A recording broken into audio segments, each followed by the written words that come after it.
Vamos nessa! Vamos lá!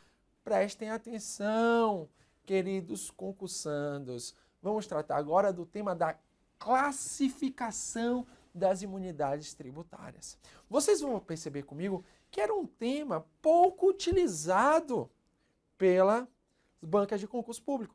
Mas com o desenvolvimento da doutrina, por exemplo, com a tese de doutorado da ministra do STJ, Regina Helena Costa, que fala sobre imunidades tributárias, uma grande doutrinadora do direito tributário, a ministra do STJ, Regina Helena Costa, que é livre docente e professora da PUC São Paulo, perceba que esse tema das classificações das imunidades vem sendo cada vez mais cobrados.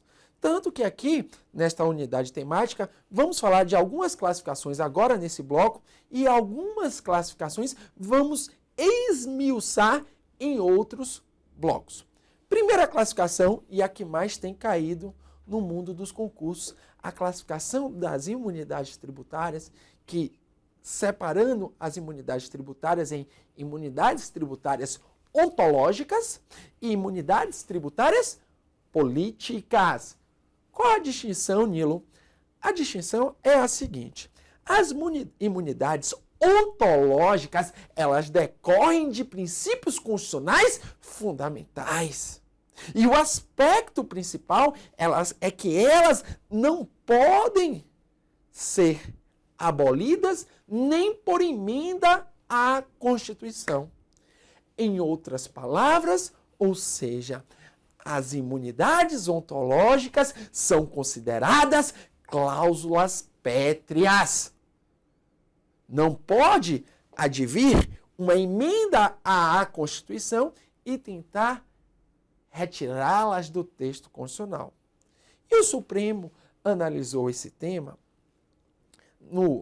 na década de 90 e estabeleceu um determinado parâmetro. Quando, lá no governo Fernando Henrique, foi querer instituir a IPMF, que depois foi transformada em CPMF e depois foi extinta no final do governo Lula. O que aconteceu? Lá, quando instituíram o chamado Imposto Provisório sobre Movimentação Financeira, queriam tributar, inclusive, alguns entes federativos, como os municípios e os estados. E aí, o que é que aconteceu? Aconteceu o seguinte: o Supremo Tribunal Federal, em acórdão da lavra do ministro Carlos Veloso, né? Também temos decisões importantes nesse sentido do ministro Ilmar Galvão, ele estabeleceu alguns parâmetros em relação às imunidades ontológicas e ficou decidido que a imunidade recíproca é uma imunidade ontológica. Até o momento, a única imunidade que o Supremo bateu o martelo e disse que a imunidade é ontológica é a imunidade recíproca. Por quê? Porque ela decorre do princípio federativo de Estado. E a garantia da federação é cláusula pétrea. O artigo 60, parágrafo 4º da Constituição afirma que não pode ter nenhuma emenda à Constituição tendente a abolir a forma federativa de Estado. Por outro lado, por outra via, existem as imunidades denominadas de políticas. São consideradas imunidades que não decorrem de princípios constitucionais fundamentais e podem vir a ser revogadas por meio de emenda à Constituição, uma vez que elas não têm relação com as cláusulas pétreas estabelecidas no artigo 60, parágrafo 4º. Por exemplo, elas não decorrem de direitos e garantias individuais e nem de forma federativa de Estado, por exemplo. Então, enquanto as imunidades ontológicas, elas decorrem de cláusulas pétreas de princípios constitucionais fundamentais e não podem vir a ser revogadas por meio de emenda, as imunidades políticas, ao contrário, podem sim ser revogadas por meio de emenda à Constituição. Sempre lembrando que até o momento o STF apenas decidiu que as imunidades recíprocas são imunidades ontológicas. É claro que a nossa doutrina, que é cheia de advogado, né, a nossa doutrina, a maioria, 90% da nossa doutrina é construída por advogados tributaristas. de renome. E esses advogados tributaristas, eles defendem que quase todas as imunidades são ontológicas. Por exemplo, a imunidade religiosa, por exemplo, a imunidade cultural de imprensa. Para eles são ontológicas, decorrem de direitos e garantias individuais.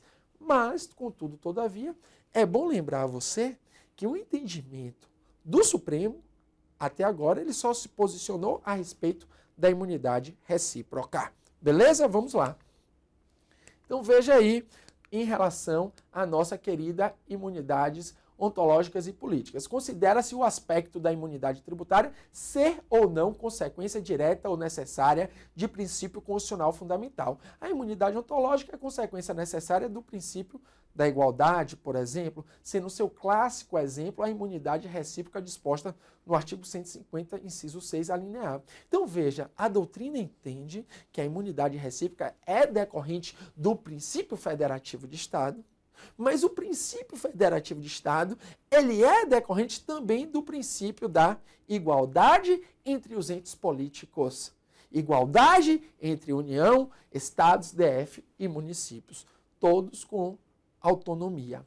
Beleza, beleza. É característica básica da imunidade ontológica a qualidade de ser cláusula pétrea, ou seja, não pode ser abolida por meio de emenda à Constituição. Já a imunidade política deve ser reconhecida expressamente pelo texto constitucional, eis que não decorre necessariamente de princípio constitucional fundamental, podendo, portanto, ser alterada pelo exercício do poder constituinte derivado. Por exemplo, a imunidade referente aos impostos incidentes sobre operações de transferência de imóveis desapropriados para fins de reforma agrária é considerada, por grande parte dos estudiosos, como uma imunidade política. Veja que se você for no artigo, isso foi importante eu citar essa imunidade, ela tem cada vez mais incidido em concurso. Se você for no artigo 184, parágrafo 4º do texto constitucional, vai dizer que são isentas de impostos federais, estaduais e municipais as operações de transferência de imóveis com fins de reforma agrária. Agora veja que é outro exemplo, assim como a do artigo 195, parágrafo 7º, outro exemplo de falsa isenção, outro exemplo de atecnia legislativa. O Supremo já disse que é um caso de imunidade também o artigo 184, parágrafo 5º da Constituição. Por quê? Porque tem fundamento constitucional. Tem também a classificação das imunidades em gerais e tópicas. Aí se considera o alcance das normas constitucionais imunizantes. A imunidade geral, quando dirigida a todos os entes federativos e alcançam os impostos de forma genérica. Por exemplo, o artigo 150, inciso 6. Já a imunidade tópica ou específica se dirige a um único tributo. Por exemplo, no caso do IPI, que não pode incidir sobre a exportação. Ok? Vamos lá. Tem as imunidades explícitas e implícitas, né? Aí, né, um desenvolvimento dos estudos do grande mestre Ricardo Lobo Torres. Grande mestre Ricardo Lobo Torres, que também foi procurador do Estado, ele foi procurador do Estado do Rio de Janeiro, hoje é aposentado, grande mestre do direito tributário, ele diz que as imunidades explícitas são aquelas que gramaticalmente, literalmente, estão presentes no texto constitucional. Por exemplo, a imunidade religiosa. Já as imunidades implícitas, elas decorrem de uma interpretação sistemática do texto constitucional. E o professor Ricardo Lobo Torres elenca como exemplo o famoso mínimo vital, que é aquele mínimo para que o indivíduo, né, tenha a condição de ser humano. Mínimo vital, também chamado de mínimo existencial, que pode tomar como base, por exemplo, o artigo 7º, inciso 4 do texto constitucional, quando fala do salário mínimo, que deve ser o salário mínimo, né, deve dar condição da pessoa ter alimentação, moradia, lazer, e assim por diante, elenca vários direitos lá, que o salário mínimo, em tese, deveria, né, dar direito ao indivíduo. Né? Se for de acordo com o artigo 7º, inciso 4, já foi calculado, né, pelo DIEESE, o salário mínimo deveria ser um pouco mais de R$3.000 atualmente. Mas não é, porque o Estado não tem condição de pagar esse salário, não é? Ele não tem condição de bancar esses valores. Então, preste atenção que é exemplo de imunidade implícita o mínimo vital. E o que quer dizer o mínimo vital? Quer dizer que aquele mínimo que serve como parâmetro para a subsistência do indivíduo não pode vir a ser tributado. Ok? Então, é uma imunidade que decorre de uma interpretação sistemática do texto da Constituição. Veja que existe, segundo o professor Geraldo Ataliba, né, uma classificação dele, as imunidades excludentes e incisivas. Né? Essa classificação é a abrangência da vedação contida na norma imunizante. Veja, a imunidade excludente restringe determinada situação à tributação por apenas um tipo de imposto. É o caso aí do artigo 153, parágrafo 5º, quando fala que sobre a operação, né, de ouro, quando utilizado como instrumento cambial, irá incidir apenas o IOF na operação de origem. Né? Então, o ouro, quando utilizado como instrumento cambial, incide apenas o IOF. Veja que é quando utilizado como instrumento cambial, ou seja, moeda de troca. Ok? Já a imunidade incisiva, que estabelece que certa situação pode ser tributada por alguns impostos. É o caso do artigo 155, parágrafo 3º, que fala que, salvo os casos de imposto de importação, imposto de exportação e ICMS, as operações relativas a combustíveis não podem vir a ser tributadas por outros impostos. Ok? Então, veja, diz lá, não pode incidir, né, impostos sobre operações relativas à energia elétrica, serviços de telecomunicações derivados de petróleo, combustíveis e minerais do país, salvo os casos de ICMS, imposto de importação e imposto de exportação. Aqui é importante eu chamar a sua atenção para uma jurisprudência pacífica do STF.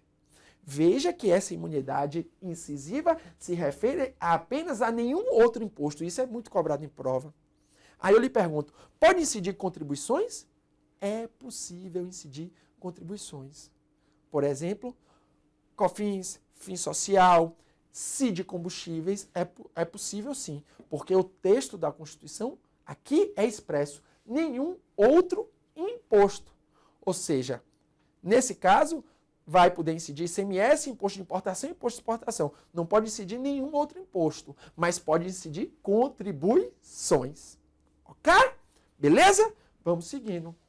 Algumas questões aí do nosso mundo dos concursos. A imunidade tributária recíproca é princípio garantidor da federação, motivo pelo qual não pode ser restringida nem mesmo por emenda à Constituição. Perfeita. Questão aí de juiz federal. Próxima questão, de procurador do Ministério Público de Contas. Reputa-se de natureza política a imunidade tributária recíproca. Falso. Reputa-se de natureza ontológica. Então, falso esse item de procurador do MP. Veja aí, do concurso da ESAF para a Cefaz de São Paulo foi cobrada a seguinte questão. As imunidades tributárias são classificadas em ontológicas e políticas. Letra A, marque e seja feliz. Veja que as demais alternativas não têm a ver com classificação de imunidade, proporcionais e progressivas, classificação de tributos, diretas e indiretas, classificação de tributos, cumulativas e não cumulativas, vinculadas e não vinculadas. A única que tem a ver com a classificação das imunidades tributárias é a letra A. Você tem que marcar e ser feliz. Até daqui a pouco.